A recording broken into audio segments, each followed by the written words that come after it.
Hello friends, welcome to our YouTube channel. Friends, in this video I am gonna tell you about how to fix mobile data issue problem in your Realme smartphone. So let's start the video how you can solve it. So friend, if your mobile data is not coming or is there any issue coming in your smartphone, just you have to do is reset your mobile network settings. So first of all, let's refresh it.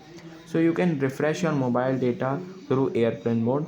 So you have to enable this airplane mode for up to 10 seconds. After that you have to turn it off. It will refresh, and if your networks or mobile network if it is working, then it's okay. Then second step, you can just do it. Click on search, and here you have to write reset. Click on here reset phone, reset mobile. You can just use the pattern.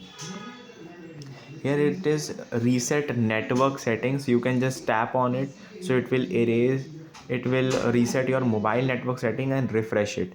And if it is not working, just restart your smartphone, or you can just eject your sim card and then insert it. It will fix the problem. I hope you like this video. If you like this video, then subscribe to our YouTube channel for more helpful tips and tricks videos. See you next time.